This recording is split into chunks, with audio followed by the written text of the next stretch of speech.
নমস্কার বন্ধুরা, আবার একটা নতুন ভিডিও নিয়ে হাজির হচ্ছি। আজকে শেখাবো নতুন গুড়ের পায়েসের রেসিপি।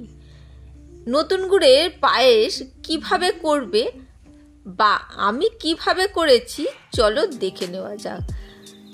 দারুণ খেতে হবে, আর এই শীত চলে গেলে এই নতুন গুড় কিন্তু পাওয়া যাবেও না, আর এই পায়েস করাও যাবে না।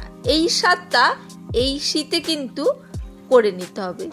আমি কয়েক ফোঁটা গুড় ওপর থেকে দিয়েছিলাম, সেইটাই কাটি দিয়ে একটু তাড়াহুড়ো করে ডিজাইন করার চেষ্টা করছিলাম, কিন্তু সময়ের অভাব, সেটা আর হয়ে উঠল না। এখানে 1 লিটার দুধ নিয়ে নিয়েছি। দুধটাকে এবার জাল দিয়ে নেব।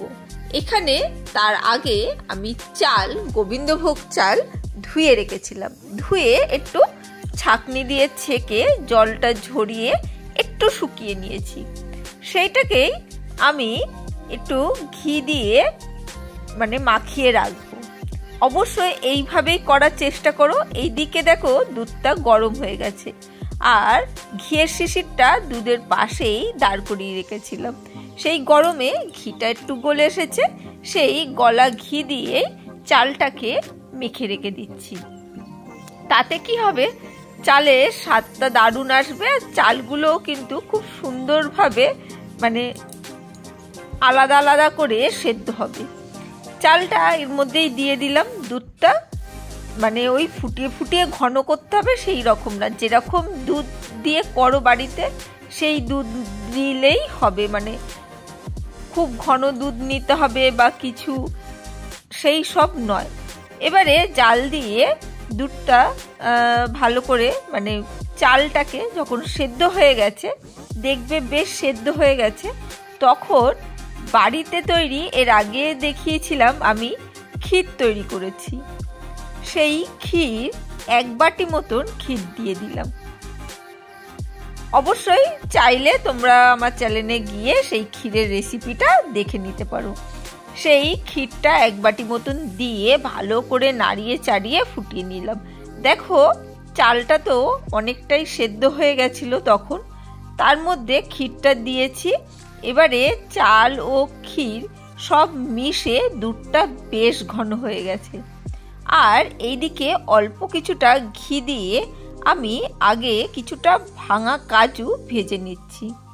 তার মধ্যে কিশমিশও ভাজবো। একসাথে দুটো দিলাম না, কারণ কিশমিশ তাড়াতাড়ি ভাজা হয়ে যায়। আগে আগে দিলে, একসাথে দিলে কিশমিশটা পুড়ে যাবে, আর কাজু বাদামটা ভাজা হবে না। সেই জন্যে কাজু বাদামটা আগে হালকা লাল করে নিলাম, তখন কিশমিশগুলো দিয়ে নাড়াচাড়া করে গ্যাসটা বন্ধ করে দেবো। বা গ্যাসটা বন্ধ করেও গরম ঘিয়ের মধ্যেই দিতে পারো। ঘিয়ের সাথে ভেজে এবারে এই কাজু কিশমিশগুলো দুধের মধ্যে দিয়ে দিয়েছি। ব্যাস, দুধে দেওয়ার পর এরপরে খানিকটা অল্প সামান্য একটু লবণ দিয়ে দিলাম।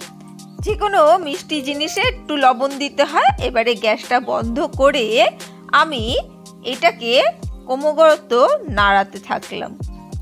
লবণটা দেওয়ার পরেই গ্যাসটা বন্ধ করে দিয়েছি, দিয়ে এবারে নাড়াচ্ছি। গরমে লবণটা এর সাথে ভালো করে মিশে যাবে, আর এইটা আস্তে আস্তে হালকা একটু ঠান্ডা হবে। হালকা একটু ঠান্ডা হওয়ার পর আমি যে এখন খেজুরের গুড় পাওয়া যায়, যে লিকুইড আর একটু ঘন যে ঘি গুড়টা পাওয়া যাচ্ছে, সেই গুড়টা দিয়েই কিন্তু আমি পায়েসটা করব।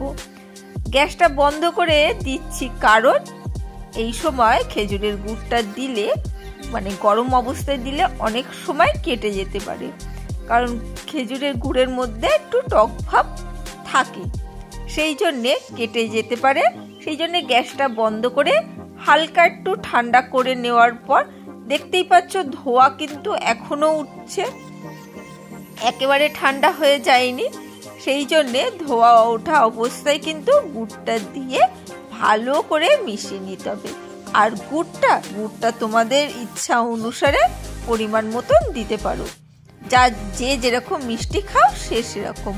এরপরে একটা বাটিতে সার্ভ করে দিলাম, আর ওপর থেকে কিছুটা ওই লিকুইড গুড়টা ছিল সেইটাই দিয়ে দেওয়ার চেষ্টা করছি। লিকুইডটা শেষ হয়ে গেছে, সেই জন্য অল্প অল্প ফোঁটা পড়েছে। কেমন লাগলো নতুন গুড়ের পায়েসের রেসিপি অবশ্যই কমেন্ট করে জানিও। আজকের জন্য টাটা, বাই বাই।